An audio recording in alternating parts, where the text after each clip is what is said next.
Morning students, today we will discuss electrical resistance and conductance. Every substance offer resistance to the flow of electricity. Her substance जिसमें से electricity pass होती है वो उसके लिए resistance offer करता है. कोई उसका फ्लो ऑफ इलेक्ट्रिसिटी को कम अपोज करता है, कोई ज़्यादा अपोज करता है. जो कम अपोज करता है वो क्या होता है, बेटर कंडक्टर ऑफ इलेक्ट्रिसिटी. जो ज़्यादा अपोज करता है वो क्या होता है, वीक कंडक्टर ऑफ इलेक्ट्रिसिटी. तो ओम एक साइंटिस्ट थे, उन्होंने एक लॉ दिया. अगर आपने कंडक्टर के एंड्स पे वी वोल्टेज अप्लाई कर दिया और उसमें से आई करंट फ्लो हो रहा है तो जो रेजिस्टेंस है वो किसके इक्वल होगा, वी बाई आई की. तो यहाँ से हमें क्या पता चला, जो करंट है वो किसके इन्वर्सली प्रोपोर्शनल है, रेजिस्टेंस के. जो कंडक्टर जितना ज़्यादा रेजिस्टेंस ऑफर करेगा उसमें से करंट उतना ही कम फ्लो होगा. तो हम रेजिस्टेंस की बजाय एक दूसरी टर्म है कंडक्टेंस, वो यूज़ करना प्रेफर करेंगे. वो डायरेक्ट करंट का क्या है, करंट से डायरेक्टली रिलेटेड है, इन्वर्सली रिलेटेड ना होकर डायरेक्टली रिलेटेड है. तो कंडक्टेंस क्या होता है, reciprocal of electrical resistance is called conductance. इसको सी से डिनोट करेंगे और किसके इक्वल होगा, सी इक्वल्स टू 1/r. जो आर हमारा है उसकी यूनिट होती है ओम, साइंटिस्ट के नाम पर ही है. लेकिन अगर हम इसको एसआई टर्म में देखेंगे तो आर क्या है हमारा, वी बाई आई. वी क्या होता है, work per unit charge. Work क्या होता है, फोर्स इनटू डिस्प्लेसमेंट. अब चार्ज नीचे आ जाएगा तो यहाँ से हमारा आर क्या बन गया, force into displacement work upon charge C. Charge क्या होता है, current into T, current into time, और नीचे से आई पहले से ही था. आपका फोर्स क्या होता है, मास इनटू एक्सेलरेशन, और ये डिस्प्लेसमेंट क्या है, ये लेंथ, एल की फॉर्म में यूज़ करते हैं हम इसको.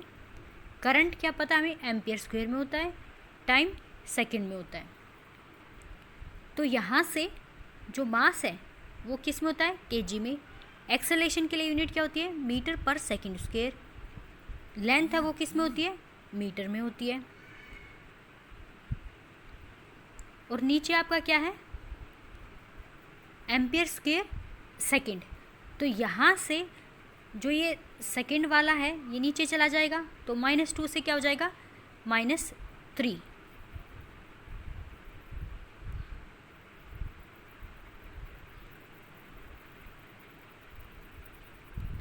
तो आपका ये हो जाएगा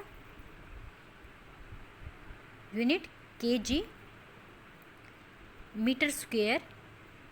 या एक्सेलरेशन में से मीटर आ गया और लेंथ में से नीचे आपका एम्पियर स्क्वायर और सेकंड क्यूब. एक सेकंड पहले से ही नीचे था और 2 एक्सेलरेशन वाले सेकंड नीचे चले गए. तो जो आर है आपका उसका एसआई सिस्टम में यूनिट क्या होगा, KG meter square upon ampere square second cube.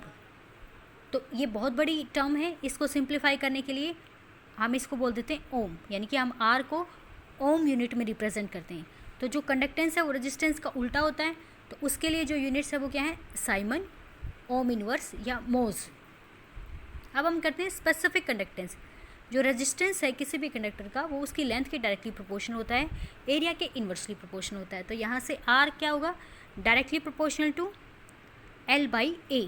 अब प्रोपोर्शनलिटी को हटाएंगे तो कांस्टेंट आएगा, तो क्या होगा, R equals to rho L by A. Rho आपका क्या है, स्पेसिफिक रेजिस्टेंस और रेजिस्टिविटी. तो यहाँ से जो रो है उसकी यूनिट क्या हो जाएगी, इसको हम यहीं रख लेंगे, रो आर ए बाई एल. यानी कि जो हमारा रेजिस्टेंस है उसकी यूनिट क्या है, ओम. और एरिया हमारा क्या होता है, सेंटीमीटर स्क्वायर या मीटर स्क्वायर में, और लेंथ हमारी मीटर में. तो स्क्वायर से एक कट जाएगा तो ओम सेंटीमीटर या ओम मीटर, ये हमारा क्या होगा, स्पेसिफिक रेजिस्टेंस की यूनिट होगी. अब इन द सेम वे जैसे रेजिस्टेंस करंट के इन्वर्सली रिलेटेड है तो हमने एक टर्म निकाल ली कंडक्टेंस जो उससे डायरेक्टली रिलेटेड है. इसी तरह से जो कापा है उसका भी इन्वर्स रिलेशन है करंट से, तो हमने इसका इन्वर्स कर लिया जो करंट से डायरेक्टली रिलेटेड हो. यानी कि reciprocal of resistivity is known as specific conductivity या कंडक्टेंस. और इसको हम कापा से रिप्रेजेंट करते हैं, कापा इक्वल्स टू 1/रो. अब यहाँ से ये हमारी इक्वेशन बनी हुई थी, R equals to rho L by ले, L बाई ए, अब इसको इन्वर्स कर दिया तो जो 1/r है, 1/r है वो क्या हो जाएगा कंडक्टेंस, 1/ρ है वो क्या हो जाएगा आपका कापा, और A बाई L हो जाएगा यहाँ से। तो जब इस पूरी इक्वेशन को हम सोल्व करेंगे तो क्या आएगा, कापा इक्वल्स टू सी क्या है आपका conductance, into L by A, L क्या है length of the conductor, A क्या है area of the conductor, L by A होता है सेल कांस्टेंट। तो जो आपका कापा है स्पेसिफिक कंडक्टेंस या कंडक्टिविटी वो किसके इक्वल होगी, कंडक्टेंस इनटू सेल कांस्टेंट। अगर यहाँ से ये लेंथ 1 सेंटीमीटर हो जाए और एरिया 1 सेंटीमीटर स्क्वायर हो जाए तो जो कापा है वो किसके इक्वल हो जाएगा, सी के इक्वल, यानी कि स्पेसिफिक कंडक्टेंस कंडक्टेंस के इक्वल हो जाएगा। तो यहाँ से हम स्पेसिफिक कंडक्टेंस की क्या डेफिनेशन दे सकते हैं, conductance of 1 centimetre cube of solution of electrolyte, यानी कि किसी भी इलेक्ट्रोलाइट का 1 सेंटीमीटर क्यूब सोल्यूशन का जो कंडक्टेंस होगा उसको हम स्पेसिफिक कंडक्टेंस बोलेंगे।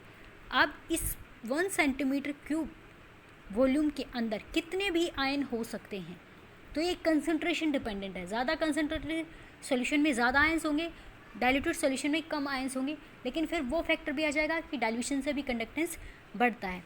तो स्पेसिफिक कंडक्टेंस क्या होता है, conductance of all the ion present in 1 centimetre cube of the electrolytic solution. तो आपका जो यूनिट है स्पेसिफिक कंडक्टेंस का यूनिट क्या आएगा, साइमन मीटर पर मीटर, मीटर साइमन पर मीटर, क्योंकि ये क्या है इन्वर्स ऑफ स्पेसिफिक रेजिस्टेंस है, और स्पेसिफिक रेजिस्टेंस का यूनिट क्या आया था ओम मीटर। तो ओम का इन्वर्स क्या होता है साइमन, और मीटर का इन्वर्स मीटर इन्वर्स ही हो जाएगा। तो जो आपका स्पेसिफिक कंडक्टेंस है कापा उसकी यूनिट क्या होगी, साइमन पर मीटर या पर सेंटीमीटर, सेंटीमीटर के फॉर्म में होगा। तो अब हम करेंगे इक्विवेलेंट कंडक्टेंस। तो इक्विवेलेंट कंडक्टेंस क्या होता है, 1 ग्राम इक्विवेलेंट इलेक्ट्रोलाइट से जितने भी आयन प्रोड्यूस होंगे उन आयन का कंडक्टेंस होता है equivalent conductance. 1 gram equivalent electrolyte का कंडक्टेंस इक्विवेलेंट कंडक्टेंस बोलते हैं हम उसको। तो इसको आप डेफिनेशन के फॉर्म में कैसे करेंगे, equivalent conductance of a solution at dilution V is defined as conductance of all the ion produce from 1 gram equivalent of electrolyte dissolved in 1 centimeter cube of solution when distance between electrode is 1 centimeter and area of electrolyte is so large that whole solution can be contained into it। तो आप हमने क्या कहा, अब इसमें ये क्यों use किया है इलेक्ट्रोड। जो इलेक्ट्रोलाइट होते हैं बेटा वो करंट को डायरेक्टली आउटर सर्किट में नहीं भेज सकते, तो उसके लिए हमें मेटालिक कंडक्टर की ज़रूरत होती है, मेटालिक कंडक्टर की ज़रूरत होती है। आप पिछली क्लासेस में कर चुके होंगे कि आप इलेक्ट्रोलाइटिक सॉल्यूशन बनाते हैं और उसके अंदर 2 रोड डिप करते हैं मेटल की, उसको हमने बोला था इलेक्ट्रोड, और उस रोड को हम क्या करते हैं सर्किट से कनेक्ट कर देते हैं और फिर हमारा करंट जनरेट होता है। तो इसमें ऐसे किया, मान लो आपने क्या किया, ये एक आपका कंटेनर है, इसमें ये जो है वॉल्स ये मेटालिक कंडक्टर को रिप्रेजेंट करी हैं, और इसमें आपने क्या कर दिया इलेक्ट्रोलाइट भर दिया। इलेक्ट्रोलाइट कितना है 1 ग्राम इक्विवेलेंट इलेक्ट्रोलाइट है, और 1 ग्राम इक्विवेलेंट आपने किस में डाला है 1 सेंटीमीटर क्यूब सोल्यूशन बनाया है उसका, यानी कि 1 सेंटीमीटर क्यूब वॉल्यूम में 1 ग्राम इक्विवेलेंट इलेक्ट्रोलाइट है। तो डेफिनेशन से 1 ग्राम इक्विवेलेंट इलेक्ट्रोलाइट का जो भी कंडक्टेंस होगा उसको हम क्या बोलते हैं इक्विवेलेंट कंडक्टेंस, इसको हम लैम्डा इक्विवेलेंट से रिप्रेजेंट करते हैं। और स्पेसिफिक कंडक्टेंस क्या होता है, conductance of all the ion present in 1 centimetre cube of the solution. तो यहाँ पे हमने 1 ग्राम इक्विवेलेंट को 1 सेंटीमीटर क्यूब में डाला है, तो जो कापा है वो इक्विवेलेंट कंडक्टेंस के इक्वल है इस सिचुएशन में, क्योंकि इक्विवेलेंट कंडक्टेंस में हम सिर्फ 1 ग्राम इक्विवेलेंट इलेक्ट्रोलाइट को देखते हैं, और कापा के केस में हम सिर्फ वॉल्यूम देखते हैं 1 सेंटीमीटर क्यूब वॉल्यूम। तो इस सिचुएशन में जो आपका इक्विवेलेंट कंडक्टेंस है वो कापा के क्या है इक्वल है, लेकिन आपने सेम सॉल्यूशन 1 ग्राम इक्विवेलेंट ही रखा लेकिन उसको डाइल्यूट कर दिया, उसका वॉल्यूम हमने डबल कर दिया। डबल करने से क्या होगा, अब इक्विवेलेंट कंडक्टेंस तो वही रहेगा क्योंकि हमें तो 1 ग्राम इक्विवेलेंट देखना है इलेक्ट्रोलाइट। पहले मान लो आपका इलेक्ट्रोलाइट 1 सेंटीमीटर क्यूब में 1 ग्राम इक्विवेलेंट था, अब क्या हो गया है, डाइल्यूट कर दिया है तो 2 सेंटीमीटर क्यूब में 1 ग्राम इक्विवेलेंट है। तो जो आपका इक्विवेलेंट कंडक्टेंस है वो तो वही रहेगा, लेकिन जो कापा है वो आधा हो जाएगा, क्योंकि वो क्या है, वॉल्यूम पे डिपेंड करता है। आपने वॉल्यूम को डबल कर दिया है तो कापा आपका क्या हो जाएगा, हाफ हो जाएगा। तो यहाँ से इक्विवेलेंट कंडक्टेंस पहले क्या था, कापा के इक्वल। जब आपने वॉल्यूम को डबल कर दिया तो आपका कापा क्या हो जाएगा, हाफ हो जाएगा। कापा हो जाएगा आपका हाफ, और इक्विवेलेंट कंडक्टेंस वही रहा। तो इसका मतलब क्या है, आपको इस रिलेशन को मेंटेन करने के लिए 2v से मल्टीप्लाई कर देंगे। तो ये क्या है, नया कापा है K डैश। तो आपका जो इक्विवेलेंट कंडक्टेंस है वो कापा से किस तरह से रिलेटेड होगा, kappa into V, volume of the solution. अगर कापा क्या है, 1 सेंटीमीटर क्यूब सॉल्यूशन का कंडक्टेंस है, इक्विवेलेंट कंडक्टेंस 1 ग्राम का कंडक्टेंस है। अब वो 1 ग्राम 1 सेंटीमीटर क्यूब में हो, 2 सेंटीमीटर क्यूब में हो, 3 सेंटीमीटर क्यूब में हो, उससे फ़र्क पड़ता नहीं है। लेकिन जैसे जैसे वॉल्यूम बढ़ता जाएगा कापा क्या हो जाएगा, आपका घटता जाएगा। तो कापा के फॉर्म में अगर आप इक्विवेलेंट कंडक्टेंस निकालेंगे तो आपको वॉल्यूम V से मल्टीप्लाई करना पड़ेगा। तो इसलिए आपकी डेफिनेशन में बोला है equivalent conductance of a solution at dilution V, यानी कि डाइल्यूशन हो रखा है तो ठीक है, is defined at conductance of all the ion produced from 1 gram equivalent of the electrolyte dissolved in V centimetre cube of the solution. और जो डिस्टेंस है इलेक्ट्रोड के बीच में वो 1 सेंटीमीटर होना चाहिए। एरिया ऐसे होना चाहिए कि सारा का सारा जो 20 सेंटीमीटर क्यूब सॉल्यूशन है वो उसमें सेटल हो सके। अब रिलेशनशिप ये वही है जो मैंने आपको एक्सप्लेन किया है, relationship between equivalent conductance and specific conductance.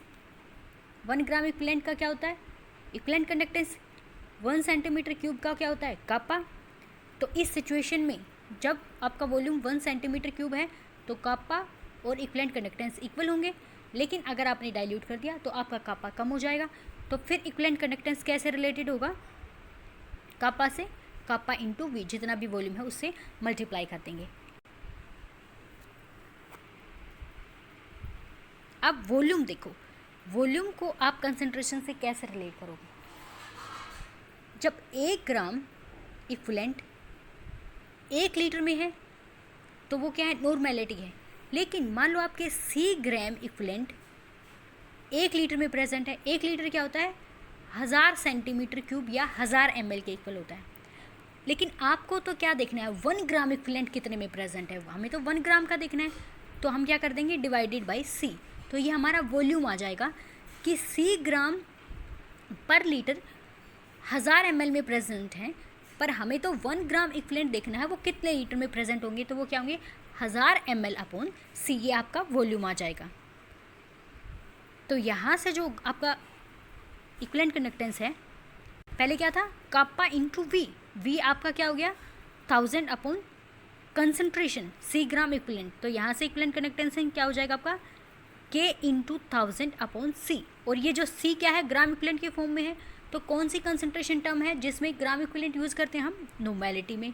तो आपका ग्राम इक्विवेलेंट की डेफिनेशन क्या हो जाएगी, फॉर्मूला क्या हो जाएगा, कापा इंटू 1000 अपॉन नॉर्मेलिटी। ये क्या है, इक्विवेलेंट कंडक्टेंस।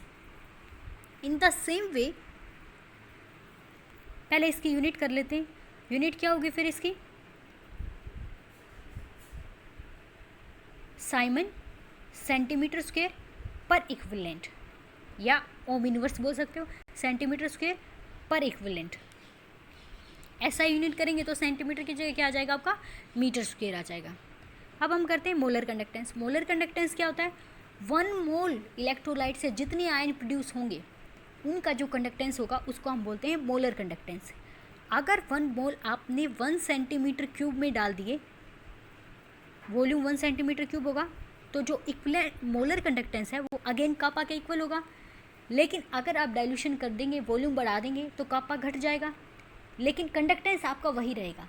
तो कंडक्टेंस फिर कापा से कैसे रिलेटेड रहेगा, जो आपका specific conductance into the volume. Equivalent molar conductance specific conductance से कैसे रिलेटेड होगा, इसको हम कैसे रिप्रेजेंट करेंगे, lambda m kappa into again V.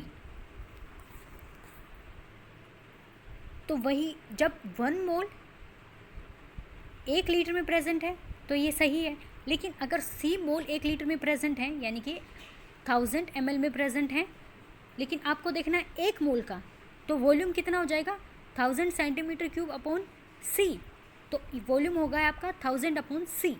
तो यहाँ से जो मोलर कंडक्टिविटी है, मोलर कंडक्टेंस है, वो क्या है K इंटू वी। वॉल्यूम आपका क्या हो जाएगा 1000 बाई C।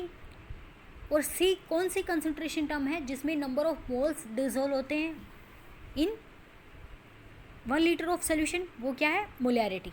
तो हम क्या यूज़ करेंगे कापा इंटू 1000 अपॉन मोलैरिटी। ये आपका क्या है मोलर कंडक्टेंस है। इसकी यूनिट क्या हो जाएगी ओम इनवर्स सेंटीमीटर स्क्वायर पर मोल। उसमें क्या थे पर ग्राम इक्विवेलेंट थे इक्विवेलेंट कंडक्टेंस में। ये क्या हो जाएगी फिर साइमन सेंटीमीटर स्क्वायर पर मोल, या फिर एसआई में आप क्या कर सकते हैं साइमन मीटर स्क्वायर पर मोल। इनफ फॉर टुडे बेटा। कल मैं आपका टेस्ट लूँगी जूम क्लास के थ्रू, मैं आपको लिंक भेज दूँगी काइनेटिक्स 2, आप प्रिपेयर करके रहिएगा उसके लिए।